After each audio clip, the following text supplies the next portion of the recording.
Building a Woodland Elf House by Rhonda Creations.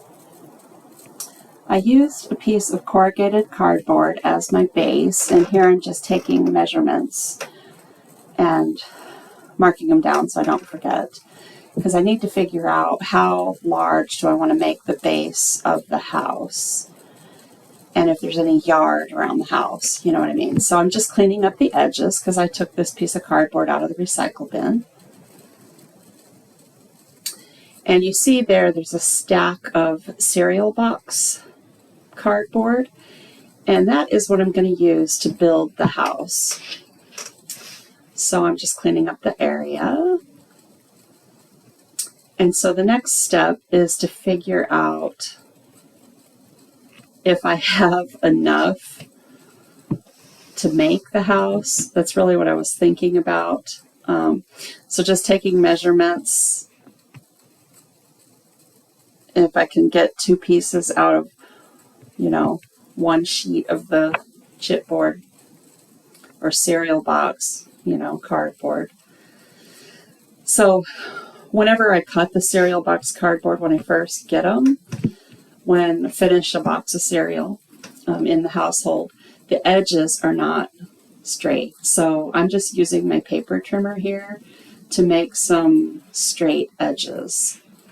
And during editing, somehow I ended up with this little image, but it's a good, reference point to look at what I'm thinking about in my head that I'm going to create. So just straightening them up, like I said, and taking measurements and marking it down.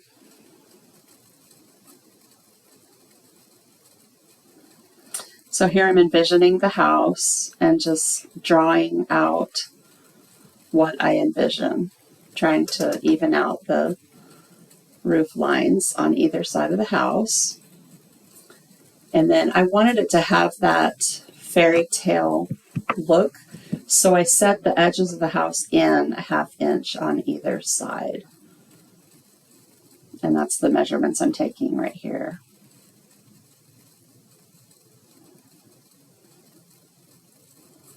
Maybe that's 3/4 of an inch. I don't remember.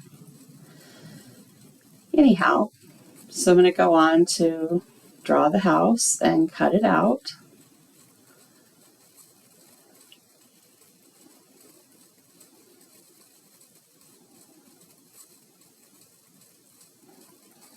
For the little window, just used a tea light candle. I really just looked around quickly for something, and that tea light was sitting here at my desk. So that's what I grabbed. It seemed like a really good size for the window. So now I'm just sketching out where the door is going to be. And I want the door also to have that, fairy tale appearance. So just sketching it out. And later I am going to cut this door out.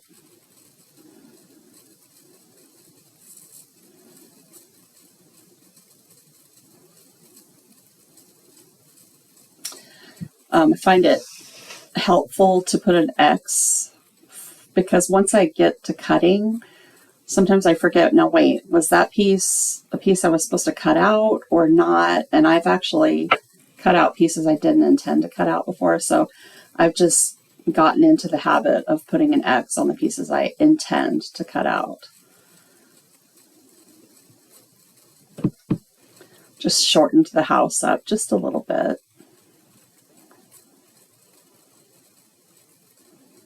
I wanted to make sure the center is aligned. And taking a measurement.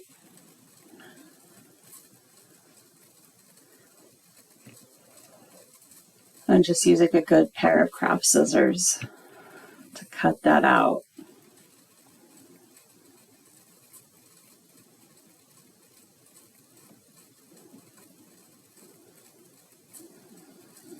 And you'll see that I spend a lot of time sorting the scraps, because I try to keep the scraps in case I can use them for something else.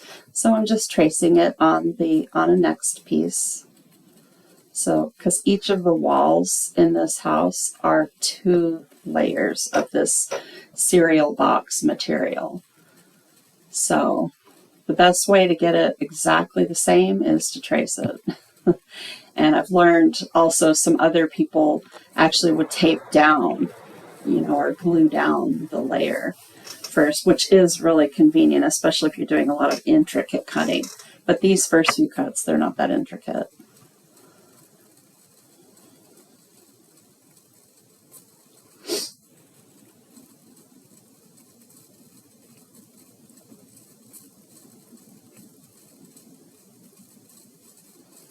Just making sure they line up.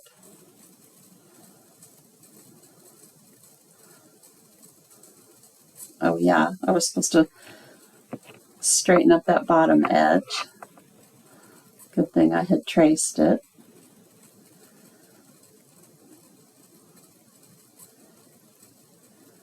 And now I need to make the back wall. Now that I've got the front wall made, I'll need to trace again to make the back wall, the first layer of the back wall.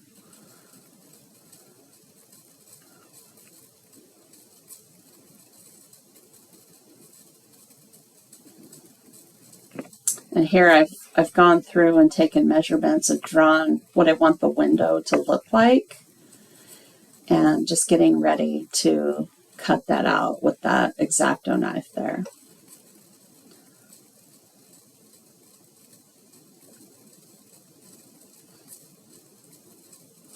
Oh, I was taking measurements too so that I could make a window here on the side wall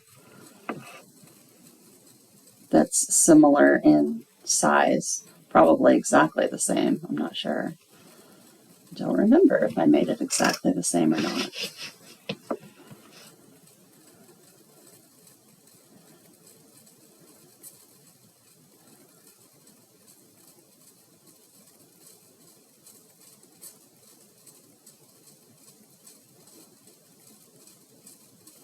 Just trying to get it centered there so I can get the correct measurements from the edge.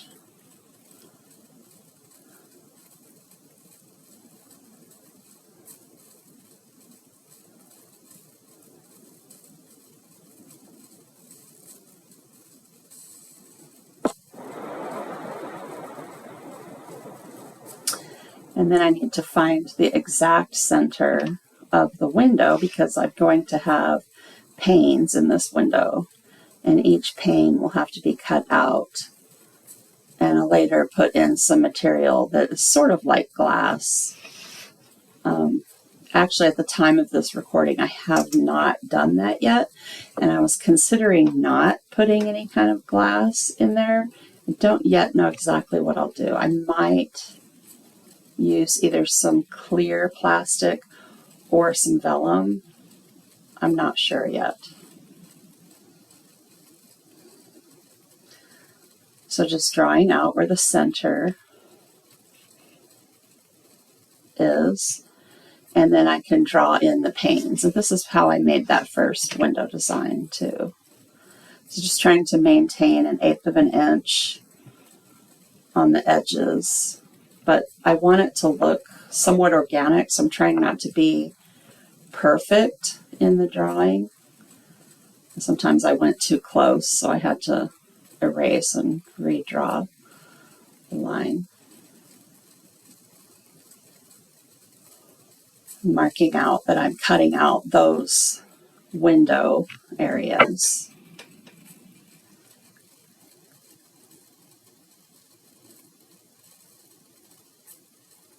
And just thinking through the steps. So I'm taking the measurements again, and I have the second layer of that wall that I'm going to glue those two panels together. So I want to make a window frame on this panel as well.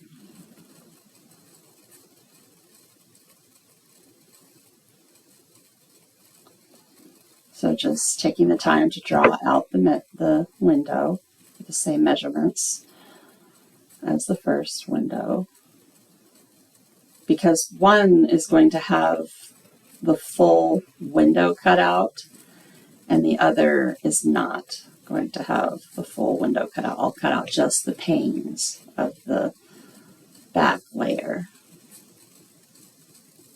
I believe it's the back layer. I'm just taking measurements to see exactly. I need to make sure that the windows are exactly the same. And also when I do the other window on the other wall, I want to have it the same as well. Just the way my brain works. Probably in real life, I'm not sure that the Woodland Elf House would be exactly the same on both sides, but I suppose if I were the engineer, it would be.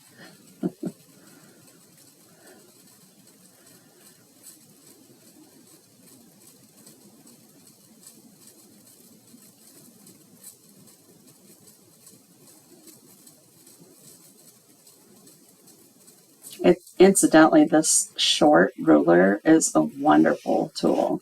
I have a longer 12-inch metal ruler with cork backing, and I love that tool as well.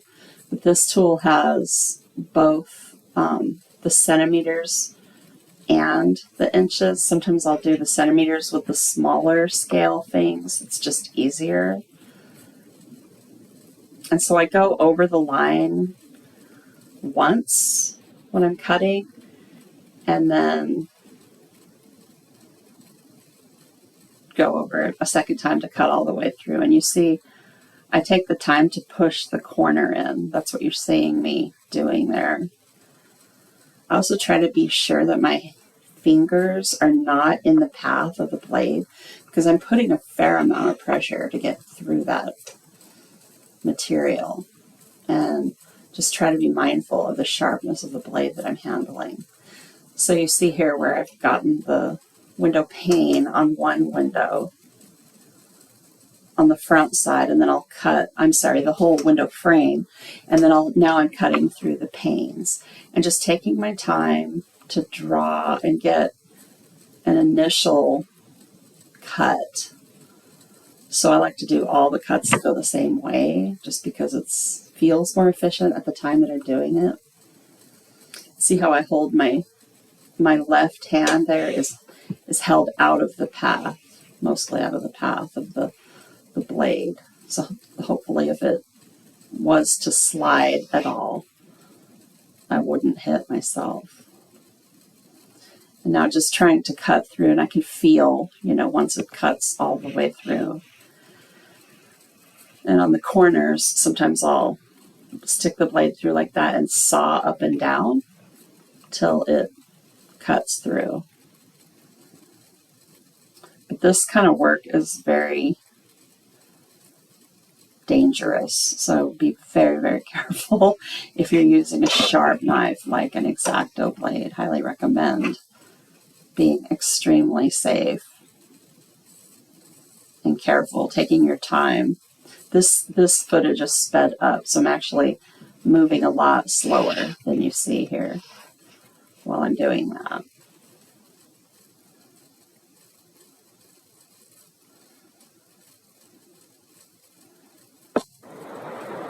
And I don't want any of those tear marks, so that's why you saw me pushing it from the bottom side and then going ahead and sawing out the corner if it wasn't correct. So here I'm just fitting out a frame, and I'm actually not going to use this method. I changed my mind to do something different, but that's what this is supposed to be, the top of the window frame. And I thought I was going to make mitered corners, and then I thought, that's too modern. I want this to be more rustic and less perfect. Even though the windows are perfectly centered, I wanted them to feel more rustic.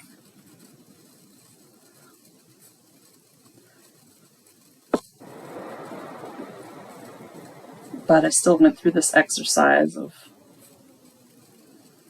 fitting the frame on there, which it looks a little bit too thick right there. I think the one I went with was a little bit thinner. We'll see when we get to that step. So this is the other wall. Really simple to just do, use the existing frame to trace out.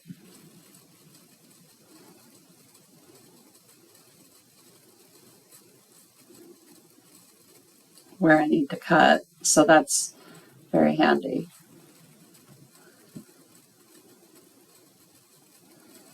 And see how that one edge got just a little too close. So I'm just reducing the size of the window pane itself to maintain that at least 1/8 of an inch border.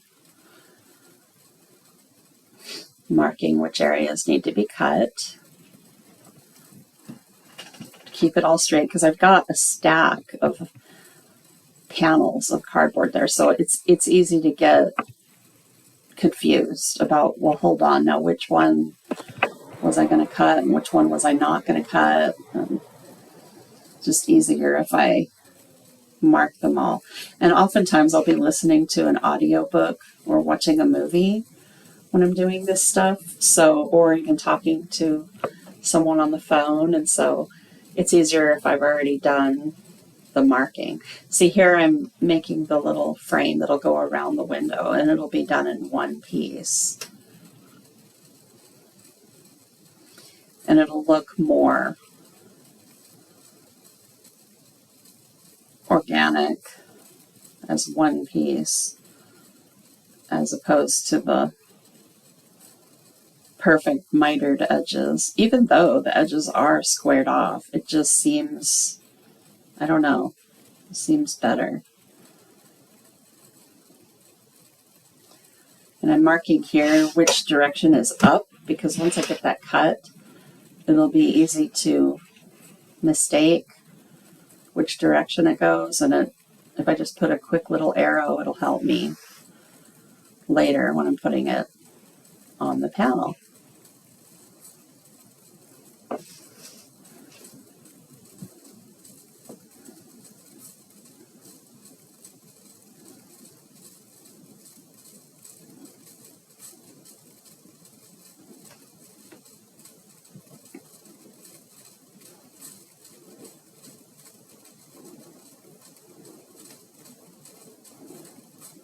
Marking where the up direction is, because I cut away the portion where I had the arrow before.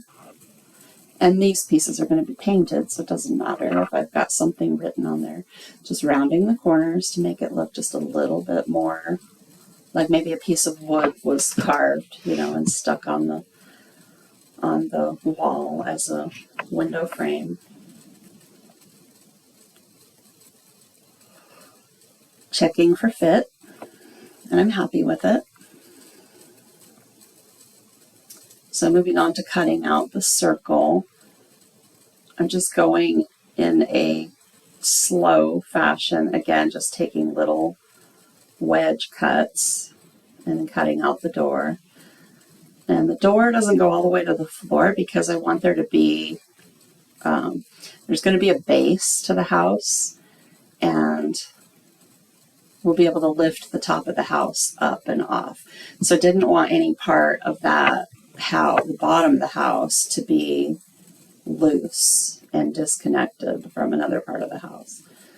So you'll see what I'm talking about when I place it on the base. I'm just taking the time to cut the door out here.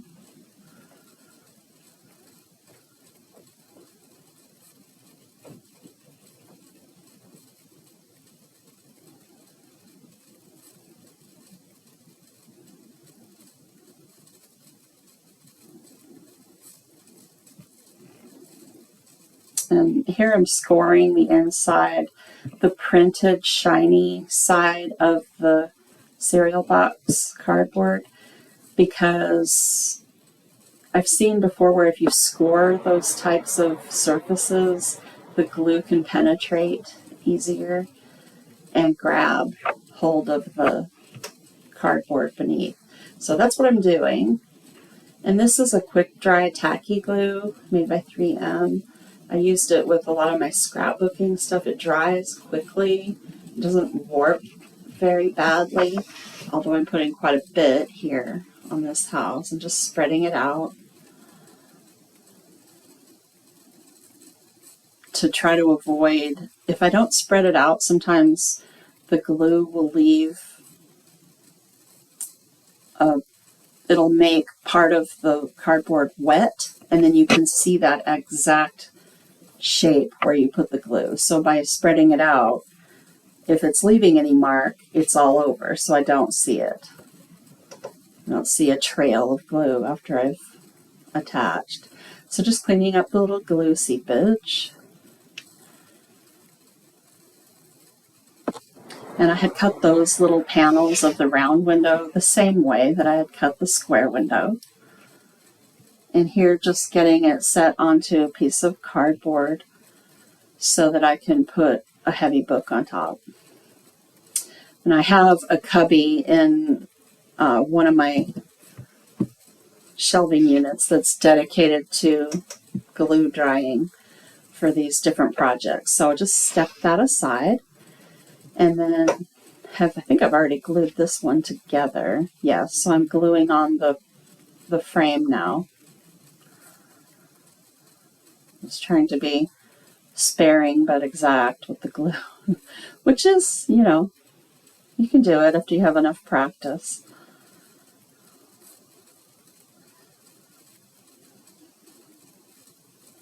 Just sticking it in place. I don't want too much glue seepage.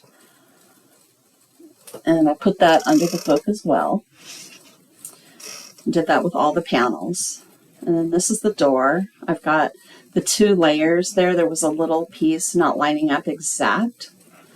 So I just trimmed that off. And then I've grabbed some panels here. They're 1/2-inch strips of cardstock and just pulling lines through it to simulate the grain of wood, because I want the door to look like it's made from panels of wood. And you won't be able to see this detail until I paint or even stain. I'm not sure exactly what treatment I'm going to give that door. Probably a paint and then maybe a dry brush over the top to pull out the detail. So just placing the different panels. And I'm letting them run off the edges there because that way I can get a perfect trim. I don't have to try to guess. I just line up the edge of the paper there on the right edge, and then I can, with the liquid glue, I can move those panels around. So that's pretty forgiving as opposed to a hot glue or even a paper or like a dry glue, like a 2-sided tape. So I like using the wet glue for that purpose because I can move it around until I get it exactly where I want it, and then I can press it in place. And now that's going to be set aside to dry, and I will trim that after it's dried. So this is the base of the house, and I'm going to fit the house around it, getting ready to put the house together, basically. So the way I'm going to do that is give myself sort of a virtual third hand by making these little pieces of computer paper, and they're little braces really to grab and hold the corner together while I'm getting my hot glue. And this is also held together with this tacky glue, which will last over time. So even if the hot glue should pop at some point in the future, these little tacky glue portions should stay. And hopefully, but really it's for the purpose of that third hand, the virtual third hand, like I said. So just lining it up. And this actually isn't the best. It's better to do what I do here in a sec, yeah. This way. And then I can fold it up. And I don't actually get it perfect. You see the top edge is not exactly perfect, but I'm going to hide that error with some hot glue and some paint later, so don't tell anybody. So just getting another little bracket set up. And I attach it on the one side. Just grab it and move it to where I can see it the best, and that's why you saw me pulling it down there. And then making sure that one's attached still again. I guess I pulled that apart. Here's the hot glue. So I decided I needed it to stand up. And this is a precision tip hot glue gun, by the way, so you don't get an excess amount of hot glue. I mean, with hot glue, it feels like you always get an excess anyway. But with this precision tip, first of all, I'm not going through the glue at as quick of pace as I otherwise would be, but also I don't have these humongous clumps of glue to deal with and try to cut down or something like that. So I'm placing the base back in, and that is going to be the floor of the house. I'm not going to attach that to the house itself. So we'll always be able to pull the top of the house off and look at what's inside the house. And that was kind of a strange detail that I came up with, and I don't know why, but I was just attached to that, and that's what I thought I would try to do here. So just adding the little bits of hot glue, and it's nice because it dries quickly, and I can continue. I'm just dry fitting the base of the house there so that I can build this house around it, getting ready to put the fourth wall on. And it looks like it's going to fit, so I was elated. But I have to put my little brackets in place.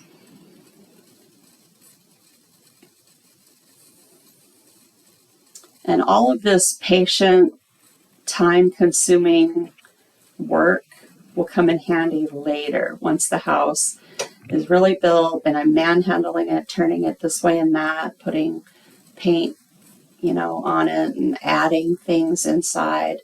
And so it's really worth taking the time to do all of these very finicky steps, because after I do all this work, I don't want the house to fall apart.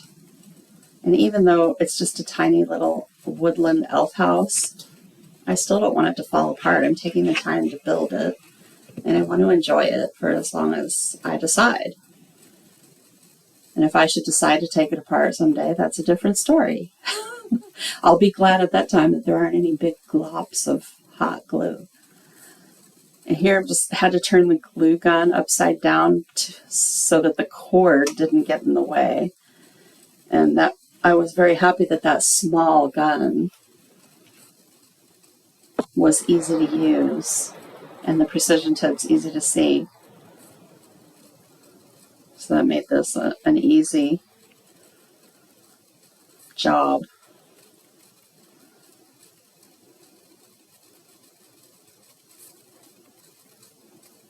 Just getting the fourth corner set up.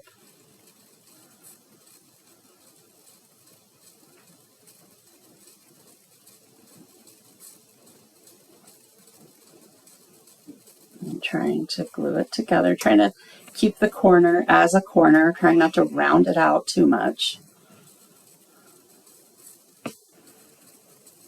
Because I do want those little brackets to kind of disappear once I paint the inside of the house.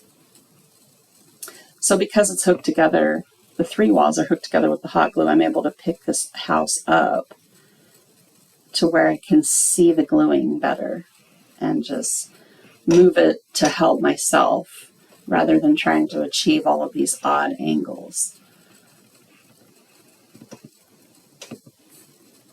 And we have the basics of the house.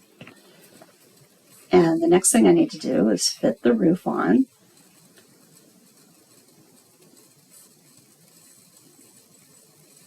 So with the roof, I don't have the luxury of doing a bracket panel, so I'm going to do a combination of the glue. So I'm doing the tacky glue here because you want it to hold over time, but I am going to dot some hot glue, especially on the tips near the top of the roof, because I want that glue to dry quickly and hold the piece rather than risking it slipping off. So try to clean up any of the glue seepage that I can see before sticking the rooftop on. And then I'm putting those little dollops of glue to try to help me. It'll grab it quickly and hold it while that other glue dries. And the other glue will create a more permanent bond.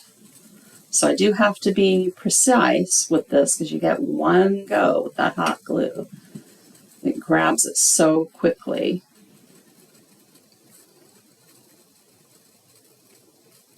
And I'm just pushing it down because, and there it popped off, you see, because I had waited too long, so I had to put another dab of glue there. I'm just pushing down because the roof has sort of an arc to it. And I didn't take time to preform this first panel, but I came up with a solution for the second panel, you'll see. So just taking time to put some glue in place and get that thing held while I can access it, honestly, the best. And it helps too that the bottom of it is open later when I need to access again. So this is where I grabbed my battery operated candle that's here at my desk, and I just rolled the piece of paper kind of around it so it gave it that slight arc, and it will fit better to the roof. I mean, I still have to hold it in place, but it gives me kind of a head start.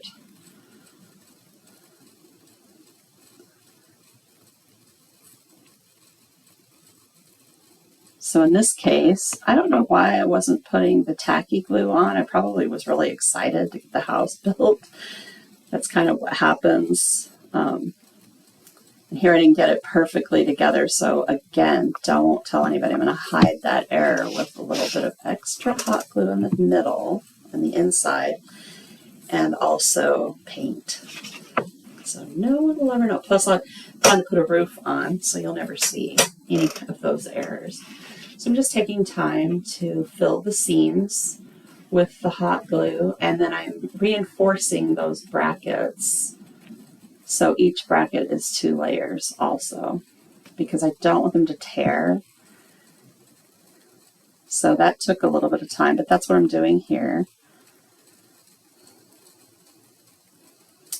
And I pre-folded it in half, you notice, and then I'm using the little ruler to push it into place.